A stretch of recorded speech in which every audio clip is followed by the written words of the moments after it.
I've said this before and I'll say it again. I believe one of the gifts, the graces that Mary exemplifies and offers to those who pray to her is joy. And this joy, it's quite unique because it has the ability to permeate every moment of our lives, even those moments which are most painful. True faith does not mean that we shall never be upset, even profoundly upset. What it does mean that underneath the disturbance, there is something more profound, which is not disturbed, and that is joy. The letter to the Hebrews tells us that it is for the joy that was set before him that our Lord endured his passion, and it was by this joy that he was sustained. Father Ronald Rolheiser tells a story in one of his reflections, which I'd like to share with you. 10 years ago, he was introduced to the youngest daughter of a family he knew very well. She was a senior in high school and a member of their state-winning basketball team. But she was also diagnosed with cancer. And the debilitating chemotherapy treatments that were being used to combat it. She was just 18 years old and she weighed less than 80 pounds. Things didn't look good. The long-range prognosis was iffy at best, and her body and spirit didn't belie that, though friends and family did. She was surrounded on every side by attention, affection, and concern. She was very ill, but she was loved. For many years, she and her family and others prayed hard for her, storming heaven for a cure. Those prayers, along with the medical treatments, eventually did their work. She hung on against the odds, slowly improved, and after many months emerged healthy and whole again, back to normal. Except once you've stared death in the face, normal is never quite the same again. When she eventually picked up the pieces of her former life, she knew that while things were the same again, they were also very, very different. Because in the wake of such a traumatic experience, ordinary life is no longer something you take for granted.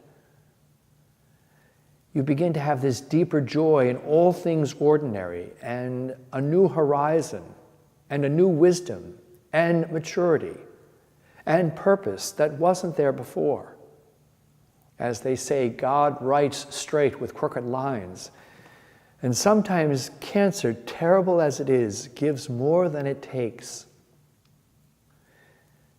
Today, her new health is more than physical. It's also a thing of the soul, a depth, a wisdom. When she was asked in a public interview if, given the choice, she would give the illness back so as to have the life she could have had without it, she replied, "No, I wouldn't give it back, because through this illness, I have learned a lot about love." The love she experienced when she was ill taught her that there are worse tragedies in life than getting cancer. She learned that deep love and deep pain together deepen a soul in a way that nothing else can. 10 years ago, a young girl had her youth and dreams stolen from her by a brain tumor. There was pain, disappointment, depression, some bitterness, and scant hope. Everyone around her seemed luckier than she. That was then. Today, she is this radiant young woman, a gifted special needs teacher, Katie Chamberlain Malloy. She is on her honeymoon, happy, wise, planning life, having learned at a young age what most of us will only learn when we die, namely, that ordinary life is beset, seen against a bigger horizon. And our lives of faith can possess a joy which is strong enough to contain our suffering. Mary knew God's deep love for her. This was all she needed. She was free to risk all for God because she could risk being regarded unfavorably by others. She embraced the truth of her lowliness and found joy in God's presence. The need for comfort is deep in every human heart. But in the upside-down reign of God, comfort can be a dangerous desire. Those who join their sufferings to the suffering of Christ with faith and goodwill find healing and joy in God's presence. Mary, our mother, help us to recognize God's presence in our midst, especially in our pain and suffering, in our uncertainty and fear. May God's favor rest on all of us every moment of this day. Share your joy with us so that we can share that joy with others.